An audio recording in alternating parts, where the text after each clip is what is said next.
आपदामपहर्तारं दातारं सर्वसम्पदां लोकाभिरामं श्रीरामं भूयो नमामि। अनेन प्रीयतां देवो भगवान् जानकीपतिः श्रीरामचन्द्रपूर्वेशम् अस्माकं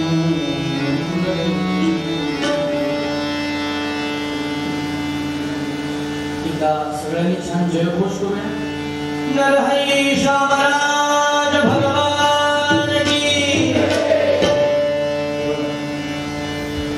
लहानपणी नवीन नवीन कीर्तन करायचो तेव्हा वडिलांना जाऊन सांगायचो, बाबा फारच कमी भक्त उपस्थित होते, नवीन पोरांच्या कीर्तनाला कोण येणार, सगळेच काय नीरा नरसिंहपूरच्या सारख्या लोकांसारखे चांगले नसतात। नेहमी सांगायचो, बाबा फार कमी भक्त उपस्थित होते, फार कमी भक्त उपस्थित होते। माझ्या बाबांनी माझा शब्दच मोडून काढला।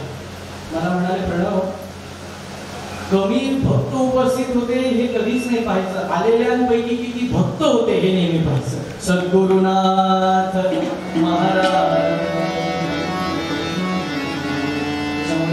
संख्येला साजेसा आवाज।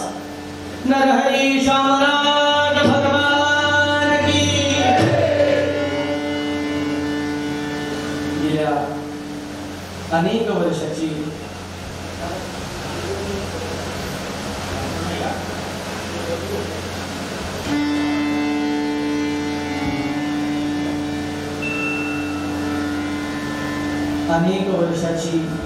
दिव्य परंपरा लाभलेला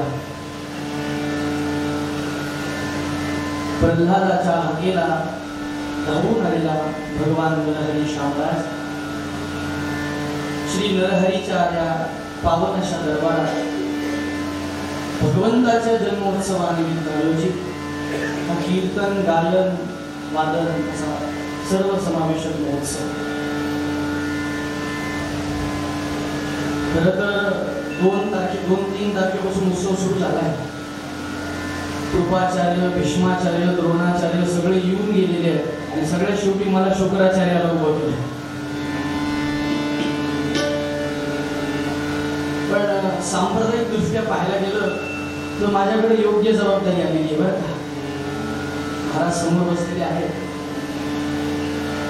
काकाही आहेत। उत्सवाच्या पूर्वसंध्येला कीर्तनकाराने सगळ्या भक्तांच्या वतीने देवासमोर झोळी पसरून मागणं मागायचं असतं आणि मागणं काम कोणाचं आहे? फकीराचं, ज्याच्याकडे काहीच नाही। त्यामुळे अगदी योग्य माणूस आहे। आम्ही रोज समर्थांना प्रार्थना करतो, संगीत गायन धीरे राम आला। खरं सांगू का, नीरा नरसिंहपुराचे माझ्यावर असे उपकार झाले की 10 वर्षापासून तो स्वप्न आज पूर्ण केलं।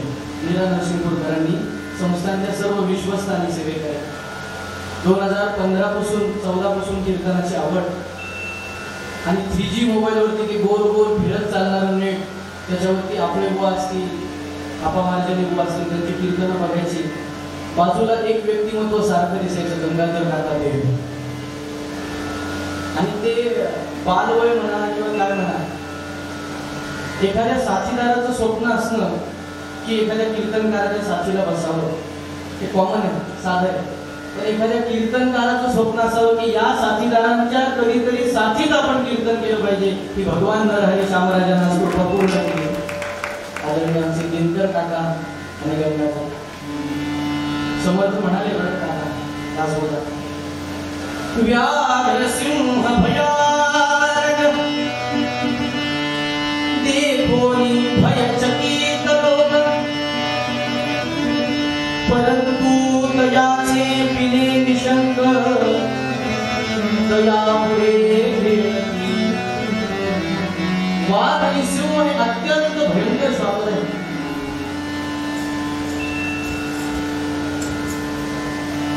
माणूस फार फार तर मोबाईल मध्ये पाहिजे, प्राणी संग्रहालयात पिंजऱ्यात असले तोवर पाहिजे। आता जर इथं सांगितलं ना वाघ आला तर बुवा सुद्धा थांबायचा नाही, तुमचं सोडा। मला सांगायचं तात्पर्य काय, भयंकर प्राणी मान्य आहे ना, देखो नि भयचकित लोक समर्थ म्हणतात, सगळेजण त्यांना भितात, पण परंतु दयाचे पिले त्यांच्या पिलांना त्यांना घाबरताना ते कान तरी ओढतील, नको तरी मारतील, काहीतरी करतील. माझे दोन्ही हात आणि सगळे तुम्ही बसलेले वाघ सिंहवाय परमार्थातील. तुमच्या समोर मी उभं राहून काहीतरी बोलावं ही माझी पात्रता नाही. या साथीदारांनी माझ्या वयाच्या दुप्पट यांचं फक्त सांगीतिक आयुष्य आहे. यांनी माझी साथ करावी हा माझा अधिकार नाही, पण माझ्यावरच्या प्रेमापोटी ते दोघे जण आपण सगळेजण ऐकायला बसलेला.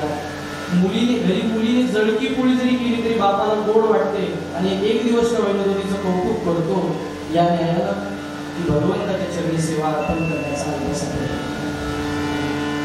संतांनी घडून दिलेल्या परंपरेनुसार 7 दिवस 8 दिवस भगवंतांची ज्यांनी निस्सीम सेवा या उत्सवामध्ये केलेली आहे, अशा सर्वांना आज भगवंताकडे काही ना काहीतरी मागण्याचा अधिकार आहे. मग काय केलं असेल? कोणी झाडाची सेवा केली असेल, कोणी पुसून काढायची सेवा, कोणी माईक लावण्याची सेवा, कोणी सजावटीची सेवा, कोणी अभिषेकाची सेवा, कोणी ऑफिस व्यवस्था, कोणी अन्नदान. सगळ्या बाजूनी हा उत्सव चालू असतो. आज त्या प्रत्येकानं भगवंताच्या दारात यावं आणि आपल्या सेवेचं फळ मागावं असा तो दिवस आहे. म्हणून ज्यांचा अभंग सेवेकरता निवडलेला आहे कोण आहे? मुकुटमणी संतांचा, मुकुटमणी संतांचा, शिव शिव तू कया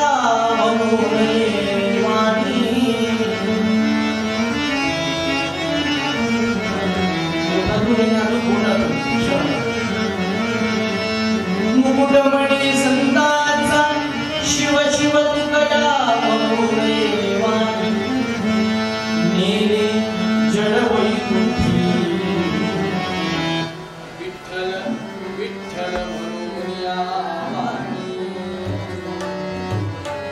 ज्यांनी आपलं जड शरीर भगवंताच्या नामस्मरणामध्ये जसंच्या तसं वैकुंठाला नेलो आणि नुसतं नेलं का?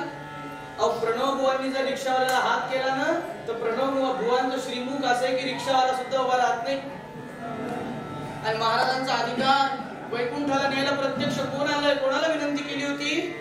गरुडाचे पायी, गरुडाचे पायी, गरुडाचे पायी, गरुडाचे पायी.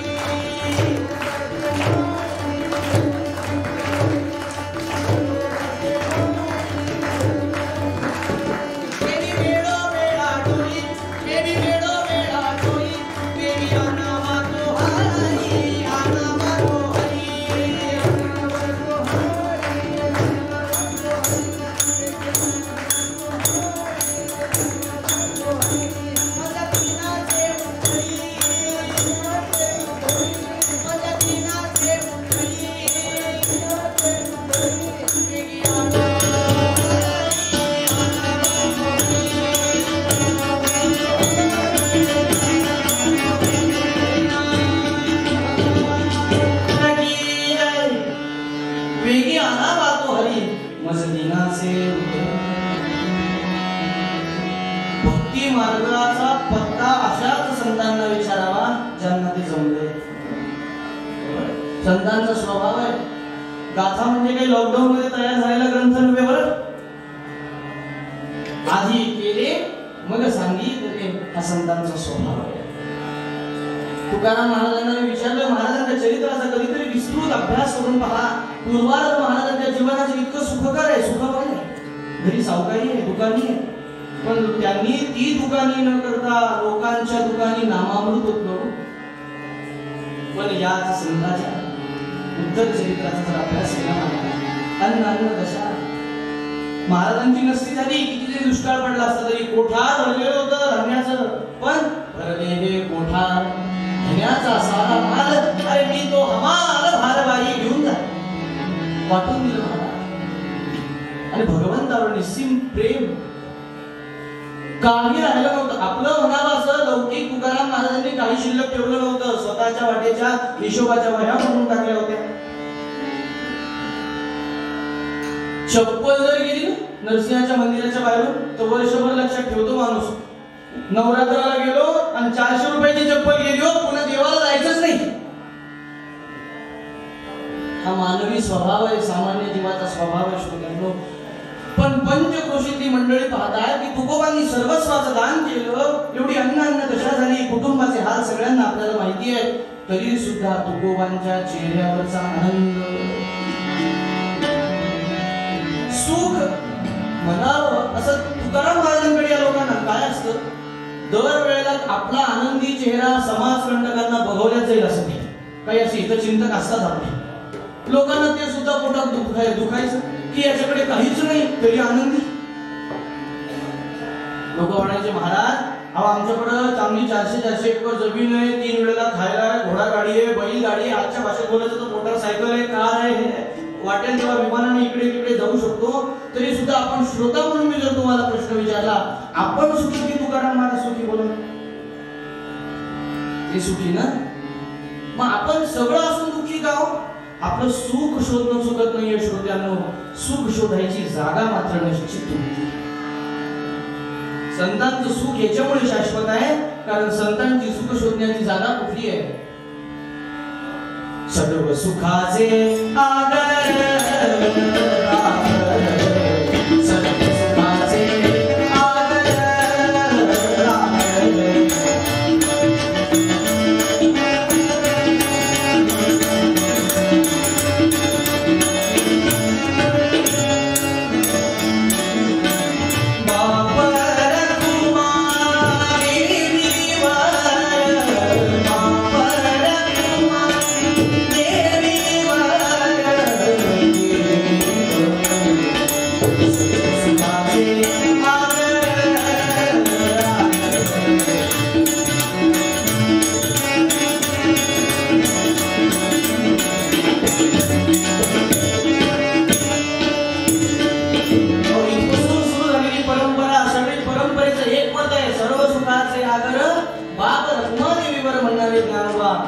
आणि सर्व सुखाचे आदर जनीमध्ये शारंग.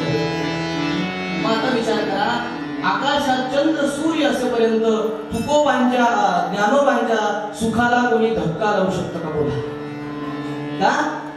माऊली म्हणते चंद्रभागेच्या काठी विटेवर जे उभं आहे, कटेवर ज्याचे हात आहे ना, ते माझं सुख आहे. म्हणजे आपली सुख शोधणं आपलं चुकत नाहीये, आपली सुख शोधण्याची जागा मात्र निश्चित चुकती आहे. असं लाईट गेली, माईक बंद, बोला कीर्तनात सुख नाही. असं कूलर बंद, श्रोत्यांना बसायला सुख नाही. का? आपण शाश्वत सुखाची कधी मागणीच भगवंताकडे केलेली नाही. म्हणून तुकाराम महाराजांना सगळी मंडळी विचारत होती, महाराज आपण इतके सुखी, इतके समाधानी, आनंदी दिसता कसे हो? ते म्हणाले, अरे जगात येऊन जे मिळवायचं असतं, यल्लध्वाच अपरम लाभम, भगवद्गीतेत सांगितलंय ना, असं सुख जे मिळवल्यानंतर दुसरं काहीच मिळवावं लागत नाही, असं मी भगवान परमात्म्याला मिळवलेलं आहे. कसं मिळवलं हे सांगत असताना महाराजांनी हा भंग लिहिला. अरे ज्याला वाटतं ना भगवान नारायणानं माझ्याकडे यावं, त्यानं काय करावं? एकच करा, भक्तिपाशी देव भारी कसे. आणि काय करतो?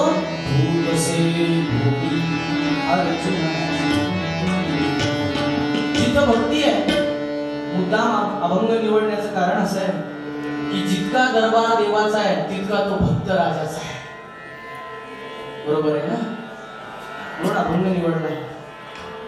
महाराज म्हणाले भक्ती जिथं आहे त्याला बोलवावं लागेल.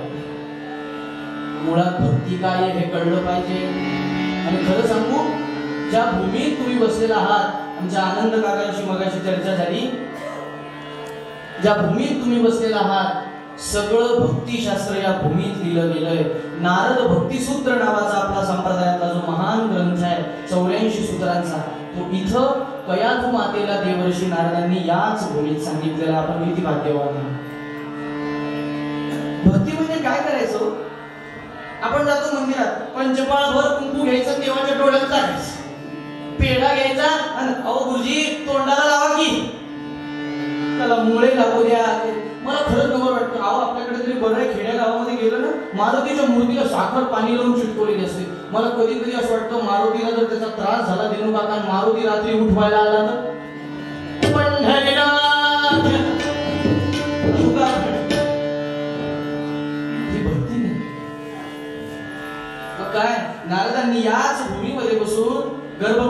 असणाऱ्या कयाधूला सांगितलंय, कयाधू इथे शांतपणे बस. गर्भामध्ये कोण होतं? भक्तराज प्रल्हाद महाराज. आणि भक्ती समजून सांगितली, ऐका. अथा तो भक्ती व्याख्यास्या, मी तुला भक्तीचं गुण सांगतो. मग सांगितलं भक्ती कशी आहे. सा तू अस्मिन परम प्रेम रूपा, माझ्या देवावर, माझ्या आराध्यावर माझं प्रेम नाही, नुसतं नाही प्रेम, परम प्रेम असणं याला भक्ती म्हणतात. परम प्रेम रूपा. आता तुम्ही म्हणाल महाराज प्रेम आणि परम प्रेम त्याच्यात काय सांगू का?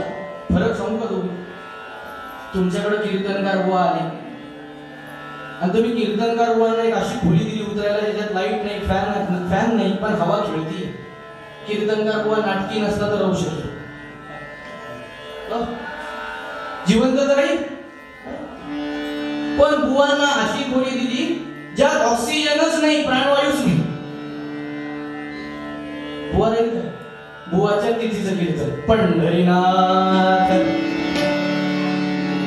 मला सांगायचं काय तुम्हाला, ज्याच्याशिवाय मी राहू शकतो ना ते प्रेम आहे महाराज. आणि ज्याशिवाय मी क्षणभरही राहू शकत नाही ते परम प्रेम आहे. साधू अस्मिन परम प्रेम रूपा. आणि ही कशी आहे? अमृत स्वरूपाच. जी मिळवल्यावर काय होतं? यल्लब्ध्वा पुमान् सिद्धो भवति, तृप्तो भवति, अमृतो भवति. सुंदर चौऱ्याऐंशी सूत्र आहे. अशी भक्ती जिथं आहे, भावयुक्त अंतःकरण. मग महाराज भाव नाही का आमचा? आम्ही रोज मंदिरात गेलो, आमचा भावच आहे. नाही हो. प्रेमनस्तु प्रथमावस्था भावमिति उच्यते बुधैः, शुद्ध सत्व विशेषात्मा प्रेम सूर्यार्थ सांभवा. भक्तीची पहिली पायरी म्हणजे भगवंताप्रती भाव असणं. तो कसा असावा वेगळं सांगायची गरज नाही. जे प्रल्हादजींनी केलं, निष्काम निश्चल विठ्ठली विश्वास,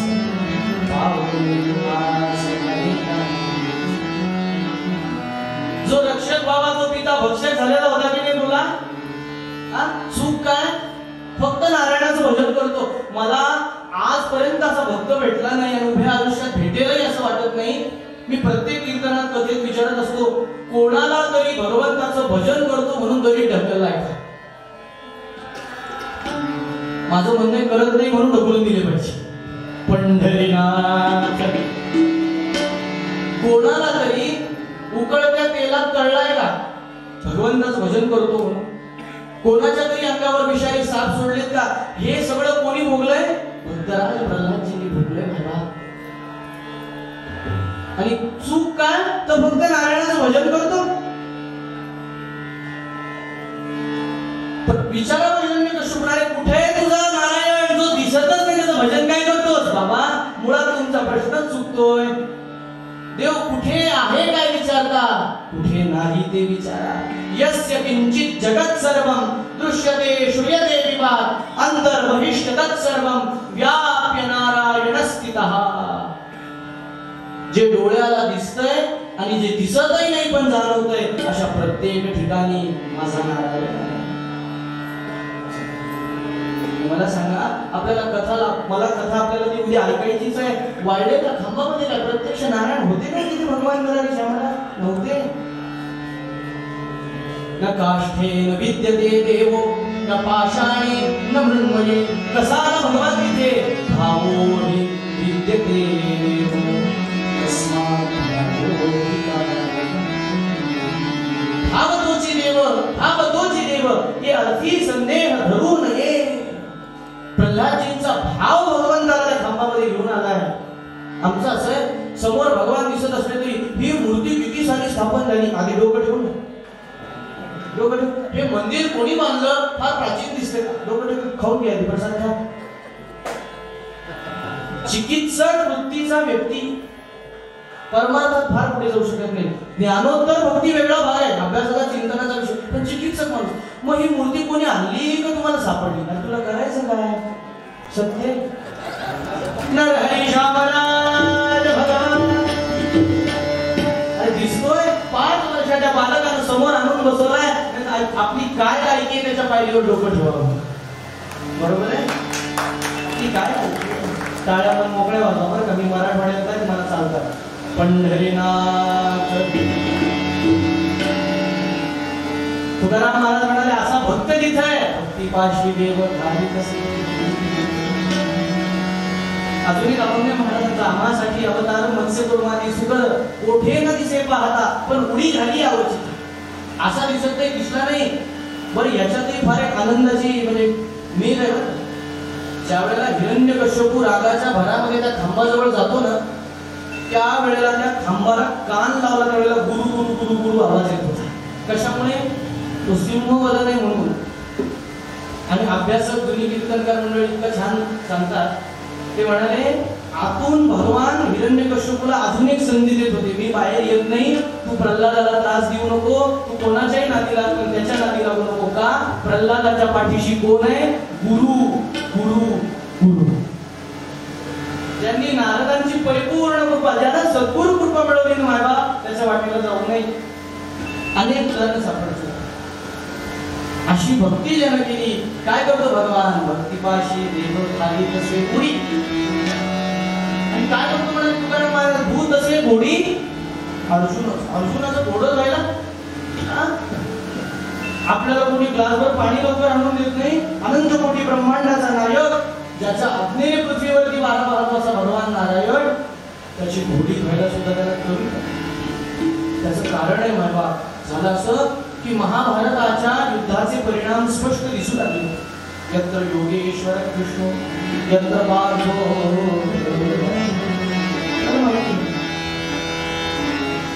पितामह भीष्मांनी सगळी अवस्था पाहिली आणि संकल्प केला, उद्या संध्याकाळी सूर्योदय होण्याच्या आत मी या पांडवांमधला प्रमुख त्या अर्जुनाला संपूर्ण. प्रतिज्ञा कोणी केली? ज्यांच्या नावाने प्रतिज्ञा प्रसिद्ध आहे. आपण कशी प्रतिज्ञा कर म्हणतो? भीष्म प्रतिज्ञा. भगवंताच्या कानावर बातमी गेली, गोपाल कृष्ण तिथेच होते. काय करू? माझ्या अर्जुनाला कसं वाचू? पण प्रतिज्ञा एखाद्या सोम्या गोव्याने केली असती, धकून गेला असतो. प्रत्यक्ष भीष्मा. काय करू? कृष्णाला कसं वाचू? काय करू? कृष्णाला कसं वाचू? भगवान अंगामध्ये येत झाल्या घालतायत. देवाला रात्रीची दशमी खायला बोलवलं, देव गेला नाही. नको नको जरा मी विचारत आहे. देव गेला नाही. झोपायची वेळ म्हणजे अलीकडे भाषेत 9:30-10 झाले. देवासाठी दुधाचा पेला आणि फळं आली. देवा हे तरी घ्या. नको नको, देवाचं फेऱ्या मारणं चालू आहे. माझ्या अर्जुनाला कसं वाचू? माझ्या अर्जुनाला कसं वाचू? माझ्या अर्जुनाला. काळजीने भगवान व्याकुळ झाले. भगवंतानं विचार केला, ही बातमी ऐकून मी इतका घाबरलोय, मी इतका चिंतेत आहे, इतका व्याकुळ झालोय, ज्याला मारायचा विडा भीष्मांनी उचललाय त्याची अवस्था काय असेल? अर्जुन किती घाबरला असेल? अर्जुनाला धीर दिला पाहिजे म्हणून भगवंतानं तुम्हाला सांगतो श्रोत्यांनो, किती अर्जुनावर प्रेम. पायात जोडे घातले नाही, अंगावर शाल घेतली नाही. तसेच भगवान गेले. अर्जुनाचे द्वारपाल बाहेर उभे होते. द्वारपालांना विचारलं, अर्जुन कुठे? अंतःपुरामध्ये बसलेला. अंतःपुर म्हणजे काय? ज्याला मराठी बेडरूम म्हणतात, अशी भाषा पटकन मिळते. आज बसला एवढं सांगितल्याबरोबर त्यांना वाटलं की नाही नाही नाही, आता हा निश्चित रडत असणार. पण भगवंतानं तो मखमली पडतात पटकन बाजूला गेला. अर्जुना, अरे काळजी करू नको, मी आहे बरं. असं म्हणून त्याला मिठी मारायच्या विचारात असणारे भगवान समोर पाहिलं. अर्जुन काय करत होता? अशांत झोपला होता. जशी काही जिलबी चढली त्याला दुपारची. पंढरीनाथ महाराज शांत झोपला. याच्या काळजीने मी तिन्ही सांगेपासून अंगणात फेऱ्या मारतोय, मी दशमी घेतली नाही, मी फळं घेतली नाही, दूध प्यालो नाही, मला झोप लागेल, रात्रीचा दुसरा प्रकार आता व्हायला लागलेला आहे. याच्या काळजीने मी त्याला धीर द्यायला म्हणून आलो. आणि हा शांत, हे अर्जुना उठ. डोळे जोड. काय झालं देवा? तुला झोप येत नाही म्हणून तू माझी कशासाठी मोडतो? मित्राचं नातं ना. अरे अर्जुना, त्या भीष्मांनी तुला मारायचा फोन केला, उद्या संध्याकाळच्या आत तुला ते मारतो म्हणालेले आहे. तुझ्या काळजीने मी संध्याकाळपासून अंगणात फेऱ्या मारतोय, मी अन्न घेतलं नाही, मी दूध प्यालो नाही, मी फळं खाल्ले नाही. तेव्हा एकामागे बोल देवा आणि शांत हो, तिथे बस. अरे बस काय? आपल्याला काहीतरी नियोजन केलं पाहिजे. मला किती काळजी वाटते देवा, तुझ्या प्रश्नात तुझं उत्तर आहे. अरे तुला तुझी कशी काळजी वाटत नाही अर्जुना, काहीतरी विचार कर. देवा मी पुन्हा म्हणतोय, तुझ्या प्रश्नात तुझं उत्तर आहे. काय झालं? अर्जुनानं दिलेलं उत्तर फार महत्वाचं आहे श्रोत्यांनो. अर्जुन म्हणतात, देवा अनंत कोटी ब्रह्मांडाचा नायक अन्न पाणी सोडून माझी काळजी करत जर जागा बसला असेल तर मी माझी वेगळी काळजी कशासाठी करू? आहे भगवंतावरती आपला एवढा विश्वास. म्हणून तू तसे भोगी अर्जुना. आपलं कुलदैवत आहे हरी शामराव भगवान, आपलं कुलदैवत आहे. पण विश्वासाच्या बाबतीत काय अवस्था आहे? नाही आम्ही जातो एकादशा करतो, पाहू आता काय होईल. पाहू म्हणलं की संपलो. पाहू म्हणलं की विश्वासो फलदायक. जिथे विश्वास आहे ना, परमार्थ विश्वासावर आहे सगळा. महाराज एक उदाहरण नाहीये. तुकाराम महाराजांना विचारलं अजून काही उदाहरण आहेत का? महाराजांकडे आहेत. बळीने बांधिला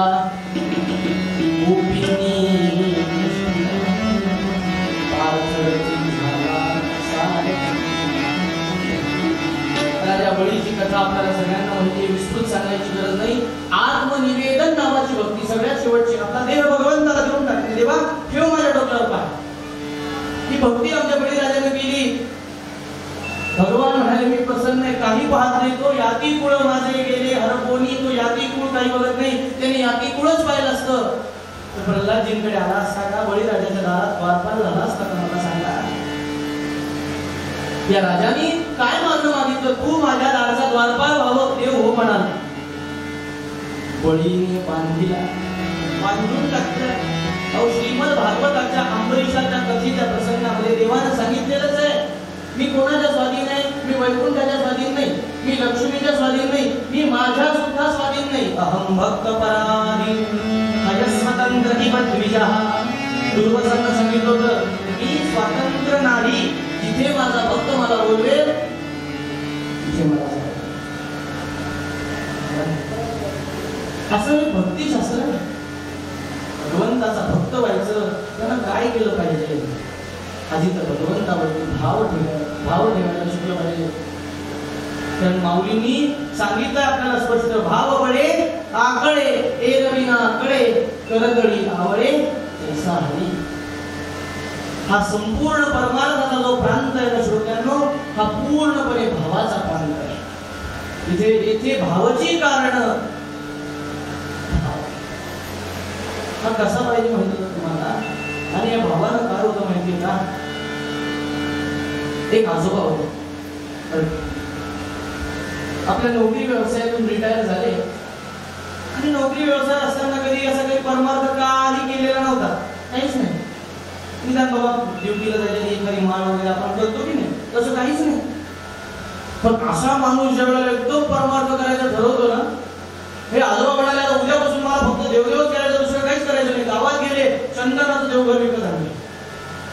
सुंदर कोणती मूर्ती म्हणून लड्डू गोपालाची मूर्ती भेटते ना, गोपाळ कृष्ण, तो गोपाळ कृष्ण विकत घेतला.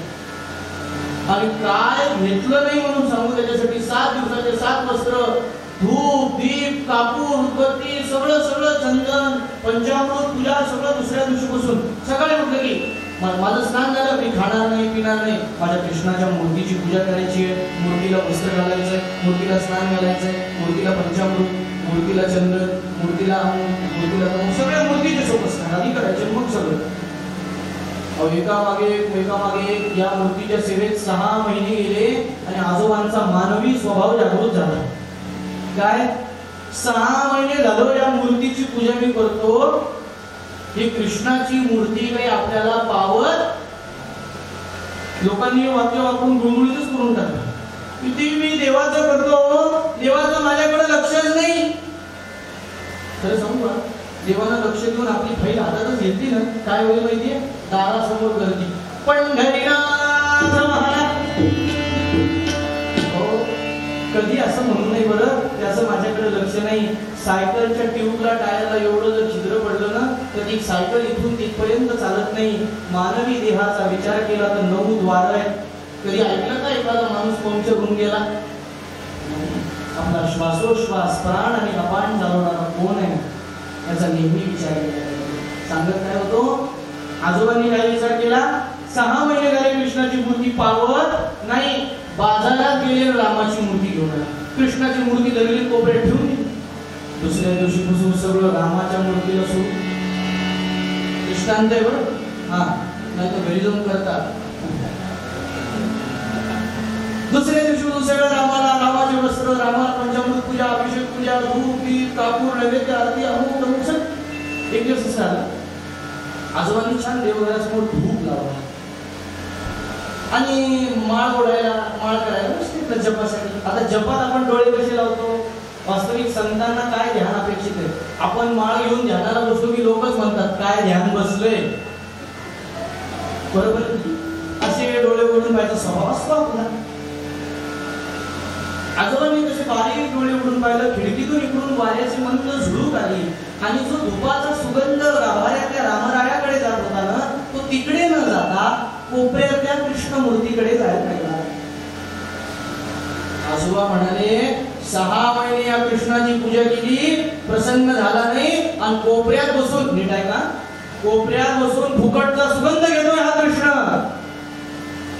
एवढं म्हणून थांबले नाही. वस्त्रमाळीचा कापूस होता, त्याचे 2 गोळे गेले आणि कृष्णाच्या नाकातच फुटले. जसे पोचले तसे गोपाल कृष्ण भगवान गोपाल कृष्ण समोर आहे, नमस्कार करावा. आजोबा एवढे हुशार, आजोबा देवाला म्हणतात, देवा नाक लावल्याशिवाय लोक तोंड उघडत नाही म्हणतात, तेच खरं. काय बोल सांगतोय काय देवा, अरे 6 महिने तुझ्या मूर्तीची पूजा केली, तू एकदा साधं डोक्यावर फुल सुद्धा माझ्यासाठी खाली पाडलं नाही, आज तुझ्या नाकात मी कापूस काय पोचला, तू समोर आला. भगवान म्हणले त्याचं कारण आहे, देवानं दिलेलं उत्तर फार महत्वाचं आहे. देव म्हणाला 6 महिने तू पूजा केली, पण तुझा रोजचा अंतःकरणातला भाव काय होता, मूर्तीला वस्त्र, मूर्तीला अभिषेक, मूर्तीला नैवेद्य, मूर्तीला धूपदीप, मूर्तीला वस्त्रमाळ, सगळं काय ते मूर्तीला, कृष्णाला काहीच नाही. पण आज ज्या वेळेला तुला वाटलं कोपऱ्यात बसून सुगंध घेणारी कृष्णाची मूर्ती नाही, तर फुकटचा सुगंध कृष्ण घेतोय, मी मूर्ती नसून मी कृष्ण आहे, हा भाव तुझ्या अंतःकरणात जागा झाला, तो भाव सरळ माझ्यापर्यंत आला, मला तुला दर्शन द्यायला जावं लागेल. पंढरीनाथ समोर असणारा प्रत्यक्ष नरहरी श्यामराज आहे, हाच भाव भक्तांच्या अंतःकरणात असला पाहिजे. आणि मला सांगा, अहो आपल्याला 4 माणसाचं घर सांभाळणं किती अवघड होतं, म्हणजे अजून आमची जबाबदारी ती नाही, फक्त बोलतोय शुष्क, हे मान्य केलं पाहिजे. पण 4 माणसं, आम्ही आमच्या वडिलांना पाहतो काका, 4 माणसाचं घर सांभाळायचं किती नाकी 9 येतात. विचार करा, हजारो वर्षाची परंपरा सांभाळून ठेवायची, त्यात कुठेही खंड नाही, त्याच्या आशीर्वादाशिवाय शक्य आहे का महाराज? 4 डोक्यावाली माणसं कधीच एका ठिकाणी एकत्र राहू शकत नाही. आज हजारो वर्षापासून इतका सुंदर उत्सव, त्याच्या कृपेशिवाय मला नाही वाटत हा सुरू आहे, की त्याची कृपा आहे. अनेक मंदिरं झाली, अनेकांना ताळी लागली, काही ठिकाणी पाणी घालायला कोणी नाही, पण हे कशाचं वैभव आहे? उपासनेचं, सामर्थ्याची उपासना आणि उपासनेचं सामर्थ्य त्या ठिकाणी येणं. श्रोत्यांनो, भगवंताला तिथं बोलवावं लागत नाही. बळीने बांधिला, आमच्या प्रल्हादजींनी बांधून ठेवलं देवाला, इथून कुठे जायचं नाही. आणि भगवान कसं करेल? प्रल्हादजी सांगतील तसं. म्हणून आपण काय केलं पाहिजे? प्रल्हादजींना आवडेल तसं इथं वागलं पाहिजे. निदान इथं आल्यावर तरी, घरचं विचारत नाही मी तुम्हाला, हात वर करायला लावत नाही, काळजी करू नका. पण इथं आल्यावर आपण पुणे, मुंबई, जालना, संभाजीनगर सगळ्या ठिकाणी उत्सवाला येतो. इथं आल्यावर तरी प्रल्हादजींना आवडेल असं आपलं वागणं असलं पाहिजे, बरोबर आहे? याच मंदिरातला प्रसंग मी तुम्हाला नारद भक्तिसूत्राचा जो सांगत होतो. देवर्षी नारदांना हे शास्त्र लिहित असताना भक्तीसाठी आदर्श कोण असं लिहून ठेवायचं होतं, आदर्श द्यायचा होता ग्रंथामध्ये. 26-27व्या सूत्रामध्ये नारदांनी कयाधूला सांगितलं, भक्त कसे असावे कयाधू? यथा व्रज गोपिका. भक्ती करायची म्हणजे काय करायचं? जे व्रजातल्या गोपिकांनी केलेलं श्रोत्यांनो, बस करायचं. बघा, 18 पुराण लिहिणारे वेदव्यास, अध्यात्म रामायण लिहिणारे महाभारत व्यासोच्छिष्टित जगत सर्वम. जे महाभारतात आहे ना ते जगात आहे, आणि जे महाभारतात नाही ते आजपर्यंत जगात घडलेलं नाही. मी जरा लक्ष देऊन टीव्हीवर त्या सिरियल पाहिल्या, पाहुणे पण पाहिला, बोलावं लागतं ना त्याच्यावर. मग पाहायचं म्हणून पाहिल्या. मी पाहिलंय सगळं महाभारतात. तुम्हाला सांगू का, लोक वेड बनवतात. महिला मंडळ थोडंसं पुढं असतं या बाबतीत पुरुषांपेक्षा. वेड बनवतात ते आपल्याला. सगळ्या सिरियलचा एकच विषय असतो, एका बाईला दुसऱ्या बाईला घरातून हाकलून द्यायचं असतं. पंढरीनाथ, दुसरं काही नसतं. सगळं महाभारतातलं आहे. एवढे विद्वान वेदव्यास, मला सांगायचं काय, 7 श्लोकी गीता 700 श्लोकांचा विस्तार आहे, म्हणून त्यांना व्यास म्हणतात. त्या व्यासांना ज्या वेळेला गोपाळ आणि गोपिकांचं भाग्य द्यायचं होतं ना, व्यासांना शब्द सुचलेले नाहीत महाराज. व्यासांचे डोळे भरून आले. व्यास म्हणतात, अहो भाग्यम महो भाग्यम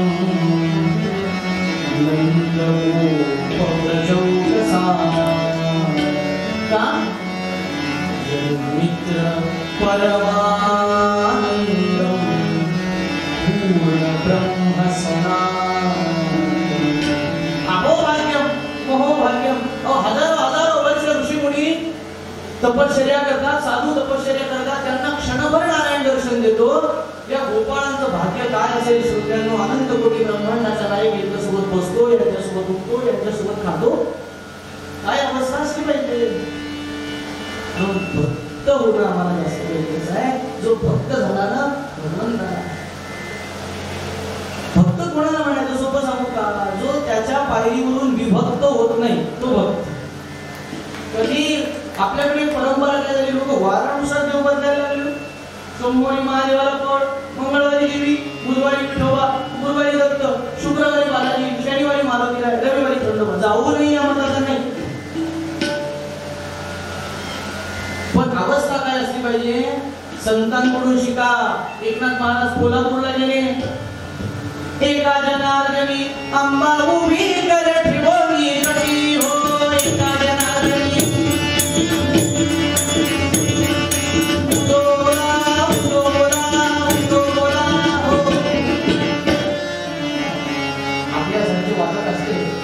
पटकन हल्ली कुंभाचा कार्यक्रम इकडं सुरू होतो म्हणून गोंधळ कधीच कीर्तनात पूर्ण म्हणायचं नाही, नाही कीर्तनाचा गोंधळ होतो. हा असा गोंधळ म्हणा, गोंधळ शास्त्रीय म्हणा, शास्त्रीय काय. एका जनार्दनी अंबा उभी कर ठेवून कधी. समर्थ रामदास स्वामी ज्या वेळेला पंढरपुरात आले, येथे कार्य उभा श्रीरामा मन मोहन देव श्रमा. अरे चाप बाण काय केले रे देवा, कर कटावरी ठेले. कमरेवर हात ठेवायची वेळ नाही देवा, तुझी भूमी बघ परकीयांच्या आक्रमणानं त्रस्त झालेली आहे. तू आता कधीवरचे हात काढ. अरे काय केली सीतामाई, इथे राही रुक्माई. कुठे जरी गेलात ना, आपल्या आराध्य देवतेचं दर्शन त्या मूर्तीमध्ये त्या भक्ताला घेता आलं ना मायबा, तो खरा भक्त आहे. 12वा अध्याय सगळा हेच वर्णन आहे. देवाला कोणता भक्त आवडतो, अद्वेष्टा सर्वभूतानां मैत्रः करुणा. मला विसरा नाही, सगळ्यांना 12वा अध्याय मुखवत आहे. भक्त व्हायचं म्हणजे दांभिकपणा नाही हो करायचा. माऊली ज्ञानेश्वरी तितकं छान सांगतात. माऊली म्हणाले कलियुगात दिसणारे खूप झाले संन्यासाचे सोंग. काय माऊलींची भाषा, संजाताचा पै वैराग्याचे अंग आणि संन्यासाचं सोंग कोणी. मी आज कीर्तन केलं, उद्या तुमच्यासमोर भगवे कपडे घालून येईल म्हणून तुम्ही मला काय संन्यासी समजायचं असतं का. मग संन्यासी कोण आहे, 18वा अध्याय. मी आणि माझे पण विसरले जयाचे अंतःकरण पार्था तुझी संन्यासी जाय. मी आणि माझं या दोन गोष्टी ज्यानं सोडून दिल्या ना माझा, तो संन्यासी. आणि परमार्थ मार्गामध्ये प्रल्हादजींच्या दरबारात बसून हेच शिकायचं असतं की माझं माझं करणं सोडून दिलं पाहिजे. एकच दृष्टांत सांगतो ह्याच्यासाठी. माझं माझं करण्यानं माणसाला किती दुःखी करून घेतलेलं आहे स्वतःला. उपनिषदातली सुंदर कथा आहे. म्हणाले एक अत्यंत दरिद्री भिकारी एका अरण्यातून चालत होता की आता संध्याकाळी खायला काही नाही अशी अवस्था. चालता चालता अरण्यामध्ये त्याच्या पायाला बरं का, त्याच्या पायी एक बटवा लागला. बटवा जुन्या आज्यांना माहिती असतो, बटवा कमरेला जायचा. त्यांना तो बटवा पाहिला, समोर पाहिलं लांबपर्यंत कोणी दिसत नाही, मागे पाहिलं लांबपर्यंत कोणी दिसत नाही, आता आजूबाजूला कोणी नाही, म्हणजे बटवा कोणाचा? माझा. उचलला, बाजूला गेला, पाहिले आणि त्याचे डोळे दिपून गेले. काय होतं यात होत्या सोन्याच्या मोहरा. त्यानं पटकन रुमाल टाकला आणि मोजायला चालू केलं. किती? 1 2 3 4 5 6 7 8 किती मोजल्या? 99 भरल्या. म्हणून पुन्हा रुमालावर घेतलेल्या सगळ्या पटव्या 1 2 3 4 5 6 7 किती भरल्या? 99. पुन्हा इकडच्या इकडे गेल्या तरी किती भरल्या? किती भरायला पाहिजे? किती भरायला पाहिजे? अहो तो बटवा आतला होता, 100 इतक्या आत्मविश्वासाने कसं म्हणतो?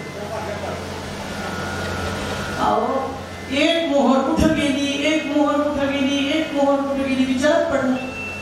सापडली पाहिजे. किती सांगा झाल्याच होत्या, अंधारही पडला, घनदाट जंगल होतं. त्यानं काय केलं, बटवा हातात घेऊन फिरण्यापेक्षा मोहर शोधताना एका झाडीत काठीत तो बटवा लपवला. आणि आता सोन्याचा शिक्का बरोबर आहे ना, चमकेल. त्या काळी सोनं चमकायचं. आता लाख रुपये देऊन चमकत नाही, त्याला आपण काय करणार? चमकेल, सापडेल या न्यायानं शोधायला लागला. इकडे शोध, आता त्याला काटे दिसणार, कुठे दिसणार, झाडं दिसणार. एक शिक्का कुठे गेला, एक शिक्का कुठे गेला, एक मोहर कुठे गेली, एक मोहर कुठे गेली. शोध घेत घेत घेत एका विहिरी जवळ आला. आड म्हणतो ना आपण. आता अरण्यातल्या त्या आडाला, विहिरीला कशाचा आला कठडा? अहो शोधता शोधता त्याचा पाय घसरला, तो त्या विहिरीत पडला, मेला, बटवा वर राहिला. मी कोणाची कथा सांगितली? माझा प्रश्न आता श्रोत्यांना, तुम्ही बोलायचं, आता मी ऐकायचं. मी कोणाची कथा सांगितली? ही कथा त्या एकट्या भिकाऱ्याची नाही, ही कथा आपली आहे. बाबा त्या परमेश्वरानं 99 समाधानाच्या गोष्टी दिलेल्या असताना जी एक गोष्ट आपल्याकडे नाही, त्या गोष्टीचं दुःख करण्याकडे आपण कधी आयुष्य संपून टाकतो. काळरूपी विहिरीत पडतो. पुनरपि जननम पुनरपि मरणम पुनरपि जननी जठरे शयनम. त्याच्यात आपलं आयुष्य गेलंय, आपल्याला कळत नाही. म्हणून तुकाराम महाराजांचं मागणं सुंदर आहे. 99 समाधानाच्या भगवंताच्या गोष्टी दिलेल्या आहेत ना, त्याचा आनंद करण्यात, परमार्थ करण्यात जीवन व्यतीत करायचं. जे एक नाही त्याचं दुःख काय करत बसायचं? आपण आपल्या आवडी निवडी बदलल्या पाहिजे परमार्थामध्ये. आपण खरं सांगा, आपण 2-2 हजार किलोमीटरची यात्रा करतो, काशी जातो, प्रयाग जातो, जातो. खरंच आपलं चिंतन किती असतं. जुने कीर्तनकार फारशा दृष्टांत सांगायचे, म्हणाले खेडेगावातून एक दिवस पंढरपूरची दिंडी जाणार होती. म्हणाले गावात कीर्तनकार राहायचे. कीर्तनकार त्या काळी कीर्तनानंतरही कीर्तन धर्म पाळत होते. सगळ्यांना वारीला गोळा करायचं काम कीर्तनकारांचं. आता आम्हीच जात नाही. पंढरीनाथ आणि तुम्हाला सांगतो, आजीबाई होत्या अशा, आजीबाई चला पंढरपूरच्या वारीला. अरे बाबा, माझ्या पोराला नोकरी लागायची राहिली, तुला काय जात आहे म्हणाले. माझ्या पोराला एकदा नोकरी लागली की माझ्या मुलीला काय काम आहे, येते मी. देवानं ऐकलं काका, आणि आपल्याला सांगतो तुमच्या मुलाला नोकरी लागली. पुढच्या वर्षी आजीबाई कीर्तनकार बाबा म्हणतात, आजीबाई चला वारीला. अरे तुला काही कळतं का? महत्वाचं काम राहिलं. काय राहिलं महिला मंडळ? काय राहिलं? तुम्ही उत्तर द्या. त्याचे दोनाचे त्याचं लग्न राहू दे, नवीन सून घरात येऊ दे, तिनं माझ्या कमरेत राहू दे, मग मला दिंडीच करायची. एवढं व्हायची वाट पाहता दिंडी करायच्या. अहो देवानं घेही ऐकलं, सुनबाई आली. आता बघ, सांगायला कारण राहिलं नाही. आजीबाई निघायला तयार झाली. हो तुम्हाला सांगतो, काय तयारी केली. तहान लाडू वेगळे, भूक लाडू वेगळे, सकाळची साडी वेगळी, संध्याकाळची साडी वेगळी. ज्या रंगाची साडी त्या रंगाच्या चपला, त्या रंगाच्या बांगड्या, त्या रंगाचा भोग. दिंडीला 2 पिशव्या घेऊन आली कीर्तनकार महाराज. मी विचारलं आजी तू दिंडीला चालली का गाव सोडून चालली? तुम्हाला सांगतो नवीन सुनबाई होती, सूचना द्यायला चालू केलं आजीबाईंना. हे बघ बाई आपल्या शेजारी फार चांगले आहे, त्यांना काही देऊ नको, तिला तर घेतल्याशिवाय जाऊ नको, देताना लहान वाटीनं दे, घेताना मोठ्या वाटीनं घे. काय सूचना? तुम्हाला सांगतो ती दिंडी निघाली. आता अशा सासूच्या जाचानं या सुनेच्या अंगावरच्या शिरा उघड्या पडल्या होत्या. त्या शिरा झाकायच्या म्हणून साजूक तुपाचा सुंदर शिरा भाजायला सुरुवात केली. उपवास चालू आहे 9 दिवसाचे. जाऊ दे. तुम्हाला सांगतो इकडे वेशीपर्यंत दिंडी गेली होती की आजीबाईची तिथं ट्यूब पेटली. आपल्या घरात वडिलोपार्जित मिठाचं लाकडी पाळं आहे, पाळं माहिती ना मिठाचं पाळं, त्या पाळ्याला एवढी एवढी चीर पडलीये. नवीन पोरगी फुटकं भांड म्हणून फेकून देईल म्हणून ते फेकू नको हे सांगायला आजीबाई वारी सोडून घरी सौंदर्य तिनं कशी शिऱ्याची प्लेट पाटा खाली होती. काय सासूबाई मला काय सांगायचं तुम्हाला, तिचं लक्ष होतं का तिथं दिंडी? मी माझ्या पदरचं बोलत नाही, महाराज प्रमाण देत आहे. आई सुनबाळे जतन करी फुटके पाय, आवाज आली पंढरपुरा वेशी पासून आली घरा. आई सुनबाई जतन करी तुला आवाज आली पंढरपुरा वेशी पासून आली घरा. पंढरीनाथ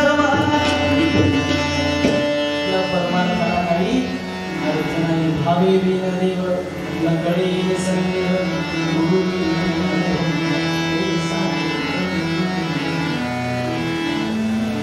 पूर्ण परमात्मा ज्याला पूर्ण साधायचा आहे बाबा, त्याला भाव आणि भक्ती भगवंताच्या शरीर ठेवल्याशिवाय गत्यंतरच नाही. आणि आम्हाला कलियुगातल्या जीवाला काल बुवांनी विस्तृतपणे सांगितलं, कलियुगातल्या जीवाला तर एकाच मार्गाचा पूर्ण अधिकार संतांनी देऊन ठेवलाय, ते म्हणजे नामस्मरे निरंतर हे जाणावे पुण्यशील महादोषांचे गिरीवर राम नाम. युगामध्ये भक्तीचा मार्ग हाच सांगितलेला श्रोत्यांना आपल्याला श्रीमद भागवतकारांनी व्यासांनी म्हणाले यत् फलं नास्ति तपसा न योगेन च समाधिनः तत् फलं लभते सम्यक् कलो केशवतीर्दनाम्.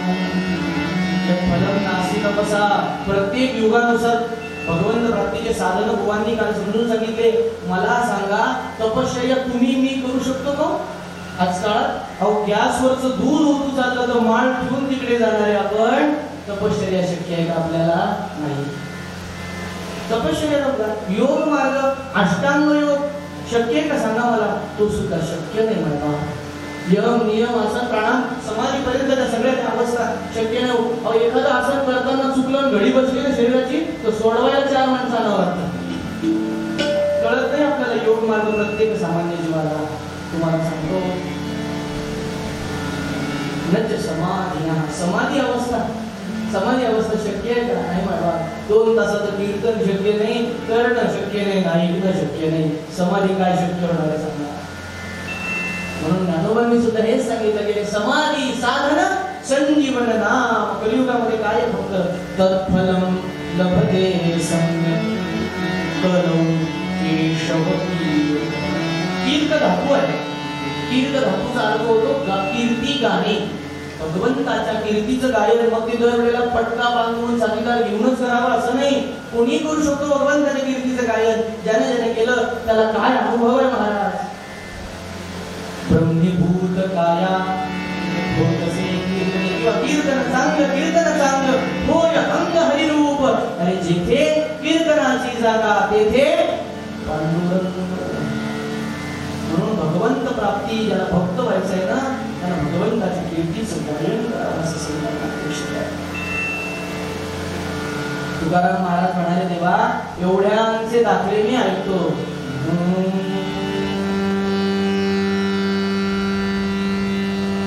कोणाकोणाचे ऐकतो? पापी अजामेळा मुक्त केले कोणी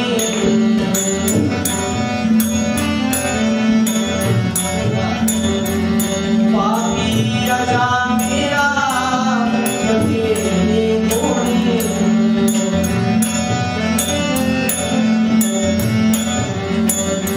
गणिका गजेंद्रासी उद्धरी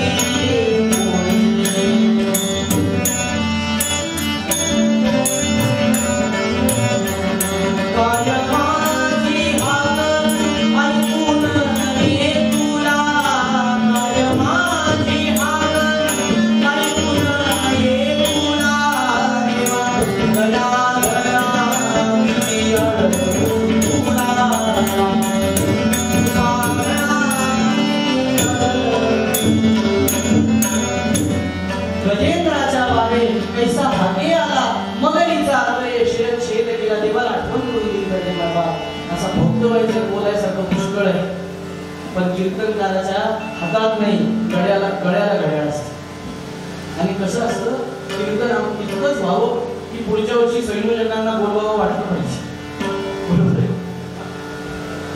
त्याच्यामुळे वेळेचं भक्ता आपण पत्रिकेमध्ये जी वेळ दिलेली असते ना आपण पत्रिका आल्याबरोबर देवासमोर ठेवलेली असते त्यांचे आजोबा फार छान सांगायचे ते म्हणायचे पत्रिकेत ज्या गोष्टीची जी वेळ दिली आहे त्याच वेळेला सुरू करणं हे माणसासाठी गरजेचं नाही देवासाठी गरजेचं आहे का देवा कीर्तन 9 वाजता सुरू होईल हे आपण देवाला सांगितलेलं आहे माणसांना नाही म्हणून आपल्याकडे ही सवय लागली गरजेची म्हणून महाराज म्हणतात तुका म्हणे माझी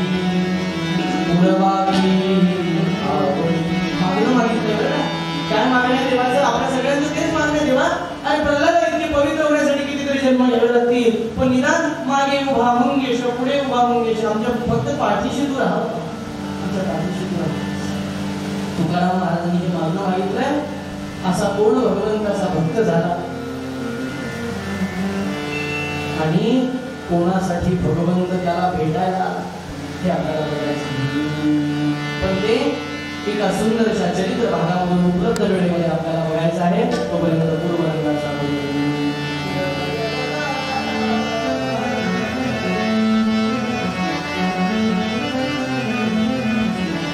भक्तिपाशी देव भारी दर्शी भक्तिपाशी देव भारी दर्शी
सहकार्य करणारे हरिभक्तपरायण विजयजी काळे होते.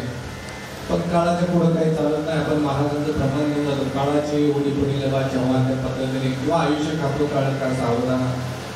त्यांचं देहावसन झालं, त्यांचं निधन झालं की त्यानंतर आपल्याला भगवान नरसिंहदेवांनी आपल्याला गंगाधर देव इथं पाठवले आणि त्यांची 5-6 वर्ष झालेली सुंदर अशी सेवा होते. गंगाधर देव कोण आहे ते जर तुम्हाला पाहिजे असेल तर तुम्ही कीर्तन विश्व युट्यूबचे कीर्तन मालिका चालू विचारलं तेव्हा आपण हजारो नाट्यकार त्यांनी कीर्तनकारांना त्या ठिकाणी सहकार्य केले, त्याचे साथ केले. अनेक नाट्यपुरा अनेक नाट्यालयामध्ये त्यांनी त्या ठिकाणी कार्य केले. खूप मोठी व्यक्ती आपल्याला नरसिंहाच्या दरबारामध्ये या ठिकाणी आपल्याला गेले 5 वर्ष झाले लागले. तसंच विनोदाचा परिचय काय काढला, 40 वर्ष झालं विनोदाला या ठिकाणी. दोनाके सरांच्या भाषेत सांगायचं म्हणून आंतरराष्ट्रीय ख्यातीचे या ठिकाणी तबला वाले त्यांच्यासाठी जोरदार टाळ्या होत्या. आणि महाराजांचं चिंतन मगाशी बोलता बोलता आम्ही घरी थोडीशी चर्चा झाली. त्यांनी कीर्तन करावं, त्यांनी भागवत सांगावं ही त्यांची आईची इच्छा होती. आणि आईला स्वतःला ते कीर्तन करायचं होतं, भागवत कथा सांगायची होती. परंतु त्या काळातल्या मर्यादा, त्या मर्यादेत त्यांना जमलं नाही. परंतु मुलांनी त्यांची आईची इच्छा या ठिकाणी पूर्ण केली. गेली अनेक वर्ष झाले ते कीर्तन करतायत. वारकरी संप्रदायात कीर्तन सुद्धा खूप सुंदर करतायत. आणि ही परंपरा त्यांनी खूप फार मोठे कष्टाने त्यांनी आपण कोविडचा मध्यंतरीचा काळ केला. महाराज म्हणजे कोविडच्या काळामध्ये मी लॉकडाऊनच्या काळामध्ये 2-3 वर्ष शांतीब्रह्म नाथांच्या पाळणीला राहिलो आणि नाथांनी मला इकडे नांदेड कीर्तन करायचं बोलवलं. खूप सुंदर महाराज. तुम्ही मगाशी सांगितलं पुढच्या वर्षी बोलवावं, अशा वेळेमध्ये कीर्तन करावं. पण मी ट्रस्टींची आत्ताची सांगतो, ट्रस्टीने सांगितली पुढच्या वर्षी हा दिवस तुम्ही तुमच्या डायरीमध्ये लिहून ठेवा आणि भगवंताच्या दारात तुमची सेवा करा. आदरणीय आरडे साहेब, हा खरं कार्यक्रम उद्याचा आहे की आपण तब्बकीचे आणि पेटकार सन्मान दोन्ही साथीदारांचे सन्मान दुसऱ्या ज्या दिवशी या ठिकाणी जन्मोत्सव असतो त्या दिवशी करतो. परंतु इतकी गर्दी असते आणि माहिती येता येत नाही, हा सगळं डिस्टर्ब होत आहे. गर्दी प्रचंड असते, म्हणजे वायाची सिस्टीम वगैरे सगळे बिघडून जात आहे. त्याच्यामुळे आज हा पूर्वसंध्येला आदरणीय मुख्य शिवसेनेने सांगितले की हा कार्यक्रम आपण या ठिकाणी करू आणि मनमोकळेपणाने करता येईल. उद्या एवढं बोलताही येत नाही. त्याच्यामुळं मी आरगडे साहेबांना मुख्य शिवसेनेला विनंती करतो की त्यांनी आजचे कीर्तनकार हरिभक्तपरायण प्रणवजी जोशी यांचा यांनी सन्मान करावा. त्यांना श्रीचा समजतो. पण तरी सुद्धा नरसिंहाचे आशीर्वाद आणि देवस्थान ट्रस्ट आपले आभारी आहे. आणि तसेच 9 दिवस आपण सर्व नरसिंह भक्त कीर्तनाला येतात.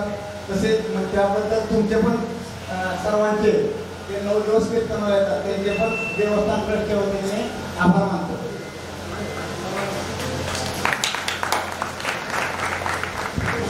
आपण सगळ्यांना सांगितलं की प्रल्हाद इथे भक्ती करायला शिकले. प्रल्हादांवरती ज्या भूमीत गर्भसंस्कार झाले हे ते देवस्थान आहे जिथून प्रल्हाद भक्तराज प्रल्हाद झाले. अशी ही भूमी आहे. आणि इथे येऊन आपल्याला सुद्धा भक्त व्हायचे, देवाला मागायचंय की वेगळे घाली उडी नारायण हा आपला विषय झालाय. मी सुद्धा कालपासून ज्ञानेश्वरांच्या कीर्तनापासून इथं आहे. आमच्या अनुकाकाच्या घरी आम्ही त्यांना फार त्रास देतोय, उद्याचे दिवस देणार आहोत. आणि पण इथे आल्यापासून मला सुद्धा तुमच्या त्या 3 गोष्टी खूप आवडल्या. पहिली गोष्ट म्हणजे तुम्ही सगळे साथीदार श्रोते की दिवसभर इतकी कार्यक्रमांची मांदियाळी लागलेली आहे की असं मिनिट रिकामा नाही सकाळपासून. पण तरी सुद्धा कीर्तनाला एवढ्या संख्येने तुम्ही जमता. तुमच्या चरणी माझा नमस्कार आहे. तुम्ही श्रोते जगदीश मूर्ती तेथे माझी मुक्ती किती या मूर्तीने तुम्ही सगळे श्रोते मला खरंच आवडलं. दुसरं म्हणजे मी मगाशी बोललो आमचे पुन्हा एकदा दोन्ही साथीदार देव काका आणि देव काका. कारण नारदीय कीर्तनाला 7 भक्कम लागते. ही 7 चांगली नसली ना तर कीर्तन करायला 7.5 लागली म्हणून समजायचं. त्याच्यामुळे त्यांच्या दोघांच्या चरणी नतमस्तक केले. आणि तिसरी आवडलेली गोष्ट म्हणजे तुम्ही घातलेला हार अगदी माझ्या वजनाला पेलवर एवढं. हार कीर्तन करायला हार सुद्धा कसा असावा तर सगळ्यांचे पुन्हा एकदा मी विश्वास करायला असावा. आणि उपलब्ध वेळेमध्ये चरित्राख्या सगळ्यांनी ज्यांना पाठवू शकलं नाही त्यांनी ताळ बसायचं. ज्यांना हात आहेत त्यांनी टाळी वाजवायची, ज्यांना बोलता येतं त्यांनी माझ्यासोबत भजन म्हणायचं.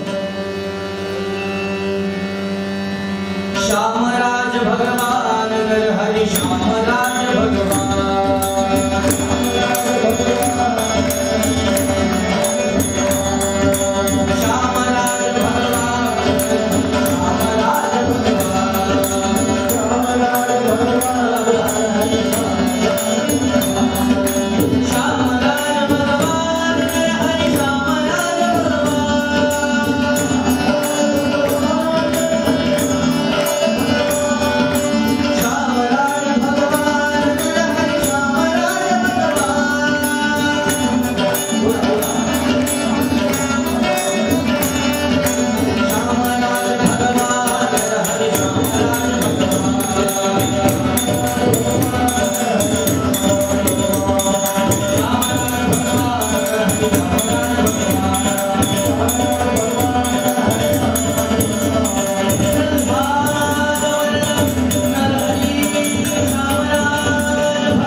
रामदास सद्गुरु राया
सुमारे 1100 म्हणून अधिक श्री मारुती रायांच्या मठाची स्थापना करून देव कार्य केलेलं आहे मायबा. याच मठांपैकी समर्थांचा अत्यंत प्रिय असा चाफळचा मठ होता. संपूर्ण आयुष्य बलोपासना याचा प्रसार आणि प्रचार समर्थांनी रामदर्शन झाल्यापासून केला. मनाच्या शोकासारखा दिव्य ग्रंथ, दासबोधासारखा दिव्य ग्रंथ रचला की समर्थांच्या लक्षात आलं होतं काय, रवी कुळ टिळकाचा वेद संगीता तदुपरी भजनाचा ह्या दोन ओळी ऐकल्याबरोबर उद्धव स्वामी तिथं होते, समर्थांचे शिष्य. त्यांनी 2 ओळी पूर्ण केल्या. अनुदिनी नवमी मानसी आठवा बहुतल कवनी कार्य सिद्धी समर्थांच्या लक्षात आलं की माझ्याकडे फार आता कमी काळ उरलाय, माझं कार्य पूर्ण झालंय, म्हणून समर्थांनी चाफळचा मठ सोडला आणि समर्थ परळीचा किल्ला इथं राहिला. समर्थ राहायला येण्यापूर्वी या किल्ल्याचं नाव परळीचा किल्ला होतं. पण संतांचा अधिकार काय असतो, ज्यांच्या वास्तव्याने गड सुद्धा सज्जन होतो. तो माणसं संगत करतील तर त्यांचं ठेवले. सज्जन गडावर समर्थ राहताय. आणि समर्थांनी विचार केला की मी माझा संप्रदाय वाढवलाय, ही मुलं माझ्याजवळ एवढी कल्याण आहे, उद्धव आहे, अजून अनेक बालक माझ्याजवळ राहतात रामदासी म्हणून, पण यांच्यापैकी शिष्य खरे कोण आहे, किती जणांनी मला स्व दिला हे बघितलं पाहिजे. आता सद्गुरू परीक्षा घेणार आहेत मला. कशी घेतली ऐका. एक दिवस सकाळी प्रातःकाळी काकड आरतीची वेळ झाली. समर्थ काकड आरतीला उठले नाही. शिष्यांना माहित होतं आपल्याकडे जबाबदारी आहे, आपली सेवा आहे, आपण ती केली पाहिजे. जी सेवा मंदिरात आपली ठरली आहे कोणाची वाट पाहिजे नाही. हा आला नाही तो आला. समर्थांच्या शिष्यांनी काकड आरती करून घेतली. आज अलीकडच्या भाषेत बोलायचं तर 6:30 7:30ची वेळ झाली. सूर्य उदय झालाय. अभिषेकासाठी रामपंचायतनाच्या मूर्त्या ताम्हणामध्ये ठेवलेल्या आहेत. अभिषेक मात्र स्वतः समर्थ रोज पंचसूक्त बहुमानाचा रोज करायचे, स्वतः बसायचे. सगळी तयारी झाली, समर्थ आलेले नाही म्हणून एका छोट्याशा शिष्याला पाठवलं, जा गुरुजींना बोलव ना. तो गेला, दार वाजवलं. गुरुजी अभिषेकाची तयारी झालीये, आपण येताय ना. आपण गुरुजी चला पूजेची तयारी झाली, येताय ना असं म्हणून त्याने दार ठोकलं. आत पाऊल टाकलं. त्याला समर्थांना पाहिलं. महाराज समर्थांनी त्याच्याकडे फक्त पाहिलं. दूर हो दार आवेश केला. समर्थांनी कपाळाला कुंकू आपल्या मळवट भरलेला, जटा सोडून गेल्या होत्या. तन तन तन पाय आपलं होते. घर घर घर घर घर हाताची तलवार. दूर हो. अरे आज जो जवळ येईल ना त्याच्या देहाची खंडोळी करून टाकली. रूप पाहिलं महाराज. कशाला कोण थांबते. म्हणाला दिवसातले 50 कामं सांगा पण समर्थांना बोलवायला जाणार नाही. जाऊन पहा. काही शिष्य गेले. त्यांनी आज जाण्याचा प्रयत्न केल्याबरोबर ते अरे दूर व्हा. आज जो जवळ येण्याचा प्रयत्न करेल त्याच्या देहाची खंडोळी करेल, हाताची तलवार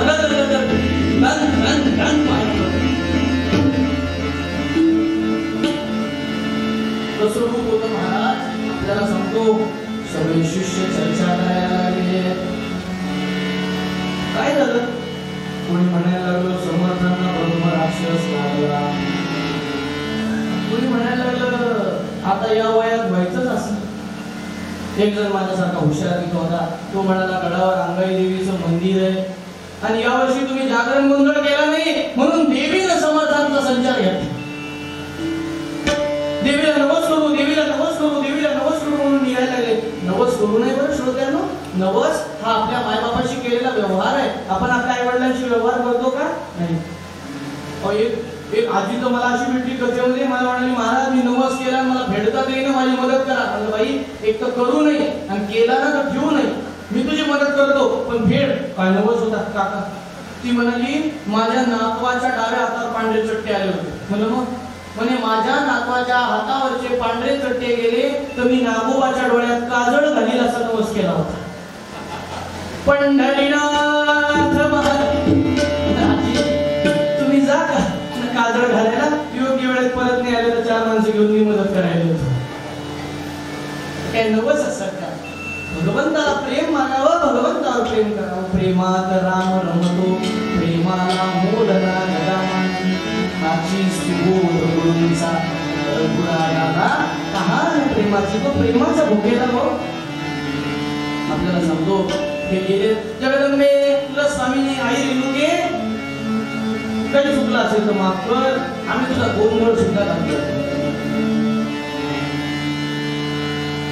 गोंधळ्यांना पूजा मांडली.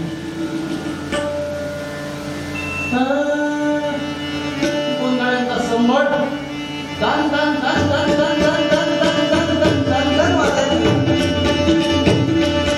उदो उदो गरजोनी गणितो मुदला मानाचा. गोंधळी आणि गाणी मोड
असे साथीदार नाशिक पाहिजे तेव्हा गोंधळी असल्यामुळं एकदा जोरदार टाळ्या यांच्यासाठी झाल्या पाहिजे. रामदासी म्हणले की सगळं दणक्यातच काम करतो. तो देवीचा गोंधळ पार पडला, सगळे जण परत आलेले आहेत, पण समर्थांच्या अवस्थेत काही बदल झालेला नाही. ज्याला सांगतो या सगळ्यांपासून दूर एक सेवा करणारा निसीम भक्त अंबाजी नावाचा, ज्याचं मूळ नाव अंबाजी, पण विहिरीत पडला. ध्वज आडवा आल्यानंतर कथा माहिती आपल्याला. विहिरीत झाकून विचारलं, अंबाजी कल्याण आहे ना रे बाबा? अंबाजी गेला आणि वरती कोण आला? कल्याण. समर्थांचा प्राण असणारा कल्याण महाराज. सेवा काय होती? समर्थांना गडावरचं पाणी मानवत नव्हतं, म्हणून खाली उर्वशी नावाची नदी व्हायची. आता तिला अपभ्रंश करून उर्मोडी नदी म्हणतात. तिचं मूळ नाव उर्वशी. त्या उर्वशी नदीचं एवढ्या घागरीनं इतक्या किती 2 घागरीची कावड. ज्याला वाटतंय मी खोटं बोलतोय त्यानं गडावर जाऊन त्या घागरी आजही बघावं. मला 2 हातात 2 एकदम एका वेळेला बिस्लऱ्या सुद्धा उचलायची रिस्क मी घेत नाही. बिस्लरी किती मग 2 लिटर होतं ते. एवढं कुठं शक्य आहे? एवढ्या घागरी खांद्यावर घ्याव्या. रामदास माऊली गमाय रामदास वत्सारागी करी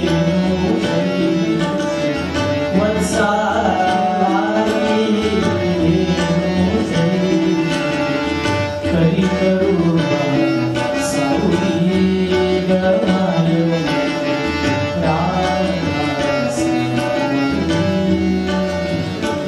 समर्थांच्या सद्गुरूंच्या भजनामध्ये सर करा. एवढा मोठा तो गड चढून जायचा. सोळ्यातलं पाणी सोळ्यात ठेवायचं, पिण्याचं पाणी पिण्याच्या ठिकाणी ठेवून द्यायचं, आणि नंतरचा त्याचा दिनक्रम होता आपल्या गुरुजींच्या पायावर डोकं ठेवायचं आणि पुढचा दिनक्रम चालू करायचा. पाहिलं गाभाऱ्यामध्ये समर्थ नाही, गोशाळेत नाही, अन्नशाळेत नाही, कीर्तन मंडपात नाही, बाहेर नाही, आत नाही. गुरुजी कुठे आहेत? अजून कक्षातून बाहेर आले नाही. काय झालं? गुरुजींची तब्येत बिघडली आहे का? कशामुळे आज गुरुजी आले नाही? जाऊन बघ. आता कल्याणही काही जणांच्या डोळ्यात सलतच होता हो. जा जा जा कल्याणा जा. गुरुजी मी आत येऊ का? काय शिष्टाचार होते त्या काळामध्ये, आपण तो काळ अनुभवलाय. गुरुंजवळ कसं वागावं लागतं. परवा मी एका गावाचं नाव सांगत ते मोठ्या महाविद्यालयात गेलो. विद्यार्थी आणि शिक्षकाचं नातं किती मैत्रीत असं. गुरुजी जुना आहे का? आहे ना, डबीचा देऊ पुढीचा. आपण तो काळ अनुभवलाय, म्हणून ही अशी मंडळी घडली. आम्ही सगळे ऑनलाईन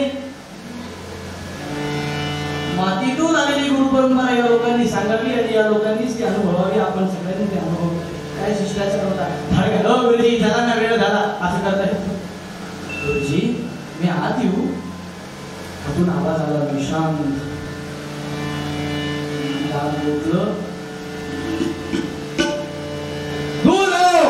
अरे आज देहाची खांडोळी करून घ्यायच्या सध्या माझ्याजवळ यावं. काय गुण केलं होतं? कुंकुमवाडी केल्या कुंकुमवाडी केल्या आवेशाने पूर्णटले. कुंकुमवाडी केल्या आवेशाने पूर्णटले. प्रत्येकावरी कोपू लागले, सदा सदा ते हसू लागले. कुंकुमवाडी केल्या आवेशाने पूर्णटले. प्रत्येकावरी शस्त्रहाताने फिरवू लागले, सदा सदा ते हसू लागले. कुंकुमवाडी केल्या आवेशाने पूर्णटले. कुंकुमवाडी केल्या आवेशाने पूर्णटले. प्रत्येकावरी कोपू लागले, सदा सदा ते हसू लागले. शस्त्रहाताने फिरवू लागले. याला म्हणायचं कीर्तनाचं ब्रेथलेस. वा.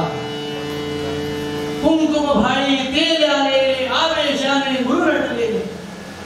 अहो समर्थ साधा समर्थांच्या दंडावरती बांधायचा एवढा मारुती, म्हणजे दंड केवढा असेल, आपले दंड एवढा आले तेव्हा ताई तितकाले बांधतो आपण. ज्यांच्या दंडावरचं ताई एवढं, त्यांची अशीच प्रतिमा एवढी भव्य रूप अतिसुंदर दीक्षा वाटायचं. अशा अवस्थेत समर्थांना कोण पाहू शकतो सांगा? दूर हो. गुरुजी असं का करता हो? सगळी बाकीची शिष्यमंडळी आता खिडक्यातून बघायला लागली. गुरुजी अहो, जेव्हापासून तुमच्या चरणाचा दास झालोय तेव्हापासून एक सुद्धा दिवस तुमच्या चरणाचं दर्शन घेतल्याशिवाय माझा गेला नाही. गुरुजी माझ्यावर कोपू नका हो, मला दर्शन घेऊ द्या. जवळ यायचं नाही. आज जो जवळ येईल त्याच्या देहाची खांडोळी करेल.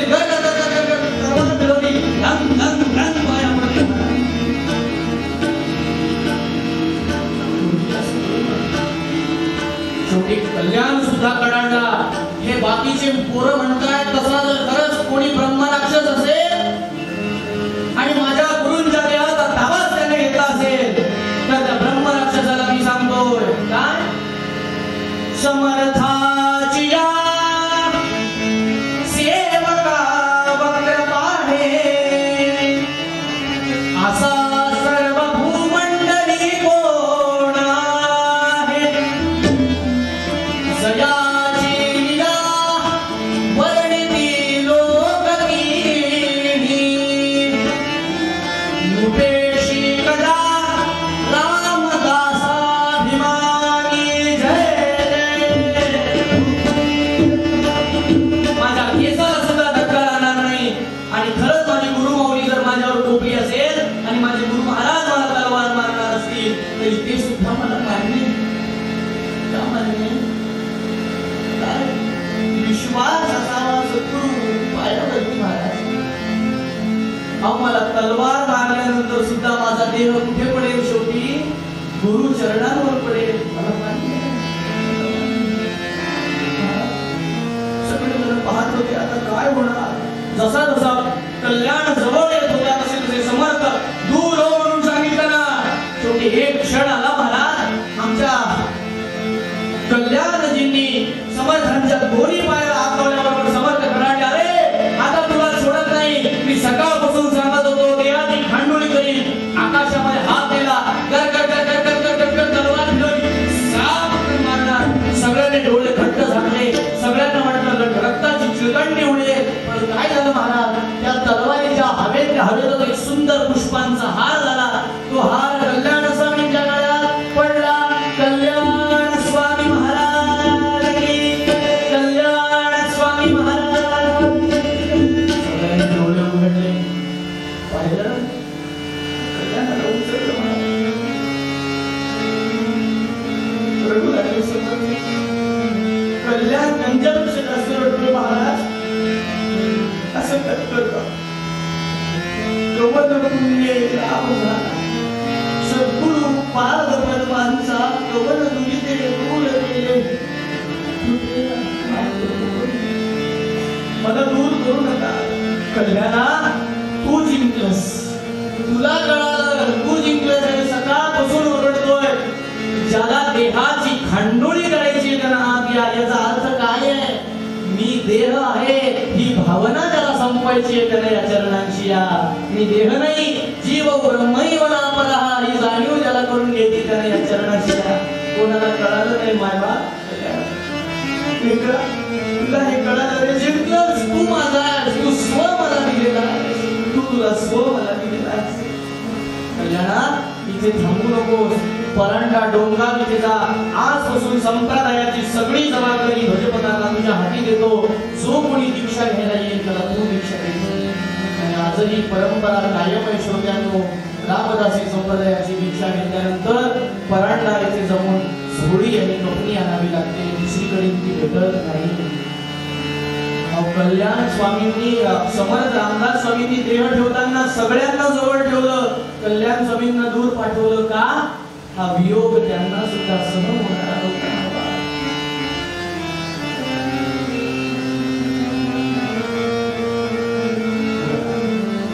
आणि आपल्याला माहिती आहे की तिसऱ्या दिवशी ज्यावेळेला गडावर कल्याण स्वामी आले समाधीतून समर्थकांना दर्शन द्यायसाठी आलेले आहे आणि सांगितलं की जोपर्यंत दासबोध आणि मनोबोध इथे आहे तोपर्यंत माझी काया आणि वाणी असं म्हणायचंच नाही मी कुठे गेलोय.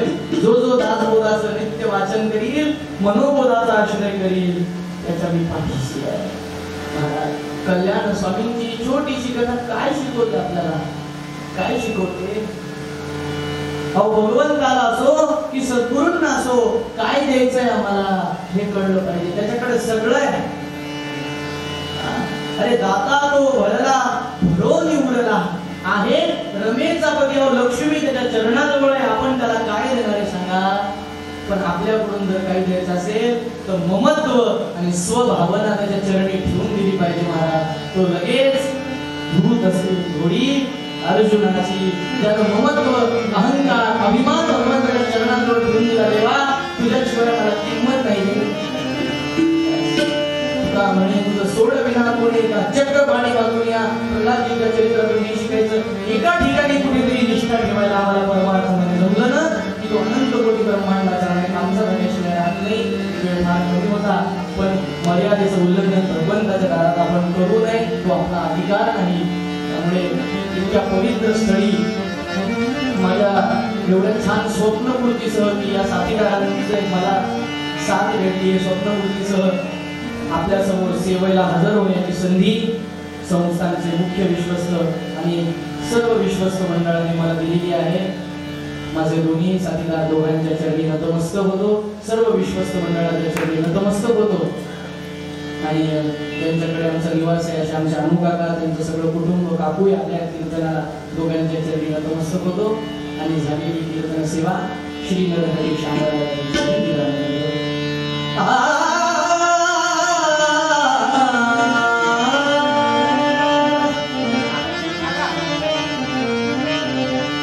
भक्ती पाशिले